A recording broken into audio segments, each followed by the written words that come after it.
Добрый дзень. Сёння мы з вами прачытаем вельмі цікавую прыгожую дзіцячую кнігу Алены Стэльмах «Павучок Славік».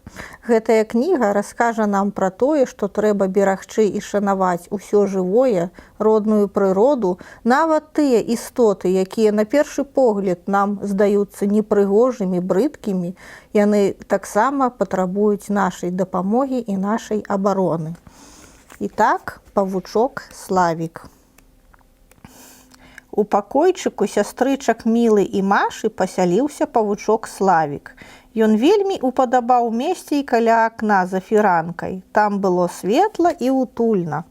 Раніцай маці будзіла дзяўчатак. «Прыгажунькі, пара ўставаць!» – гучаў яе ласкавы голас.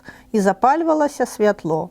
Дзяўчынкі, соладка пацягнуўшыся ў сваіх ложках, хуценька падхопліваліся і пачыналі збірацца ў школу. Найперш яны рабілі ранішнюю зарадку.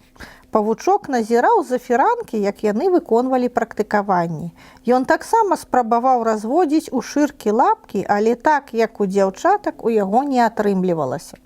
Славік ніколі не быў у школе і вельмі зайздросціў Машы і Міле, калі тыя апраналі сарафанікі, запляталі коскі і вясёлыя беглі на заняткі. Ад дзяўчынак ён даведаўся, што школа – гэта вялікі дом. Там шмат вучняў, і настаўнікі расказваюць ім многа цікавага. «Вось бы і мне ў школу», – марыў павучок. «Я навучыўся б пісаць, чытаць, і, як і дзяўчынкі, прачытаў бы шмат кніжак». Але Славік быў толькі маленькім павучком і ніяк не мог адправіцца ў такі далёкі для яго шлях. Да і хто яго возьме ў школу? У яго ж нават няма і партфеля.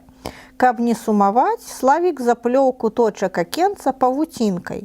Яму здавалася, што гэта ягоны ветразь, а ён адважны капітан. Славік гойдаўся на павуцінцы і марыў пра незвычайныя падарожжы.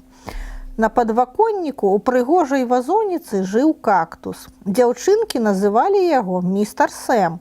Ён быў круглы і вельмі падобны да гарбузіка.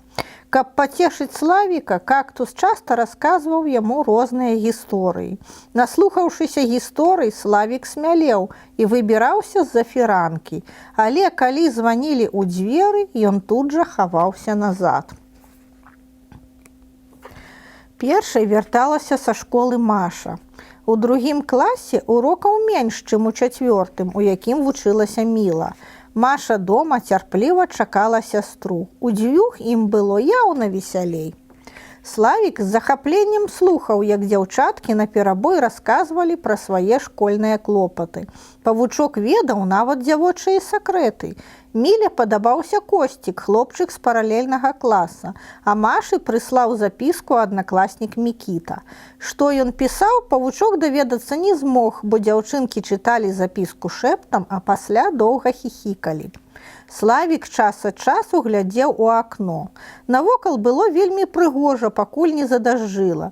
Яго цёплы куточак з шэрай халоднай вуліцай раздзяляла толькі шыба, і павучок па-свойму радаваўся някепскаму жыццю. Аднойчы выпаў снег. Славік ніколі не бачыў, каб кругом было так бела. На дрэва, што стаяла побач з домам, прыляцела варона.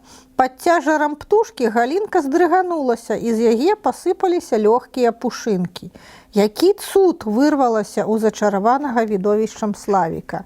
«Так-так», – падтрымаў яго кактус. Містер Сэм, для якога снег таксама быў дзівам, хоць і бачыў ён яго ўжо не першы год. «Чаму так светла?» – запыталася Маша. «Гэта, відаць, выпаў снег», – адказала Міла. Дзяўчынкі кінуліся да акна, адхінулі фіранку, а там… На дзяўчынак глядзеў Славік. Ад нараджэння ён быў чорным. «Фу, павук, якая брыдота!» – скрывілася Міла. «З дзяцінства не цярплю павукоў», – падтрымала сястрычку Маша. Ад такіх слоў Славік здранцавеў. Ён не мог ні пра што думаць у гэтую хвіліну. За Славіка спалохаўся і любімец дзяўчатак містер Сэм. Ён ніколі не чуў ад сястрычак такіх слоў. У гэты момант у пакой увайшла маці. Міла і Маша кінуліся было да яе за ратаваннем, але яна, імгненна зразумеўшы, у чым справа, сказала: Дзяўчынкі, павучок прынёс нам такую прыемную навіну, першы снег. Навошта ж нам павучка крыўдзіць? І тым больш не варта яго баяцца. Ён жа такі маленькі і бездапаможны. На свеце шмат незвычайнага, і да ўсяго трэба ставіцца з разуменнем. Усё трэба любіць такім, якое яно ёсць. Міла і Маша апусцілі галовы. Ім было вельмі сорамна перад Славікам.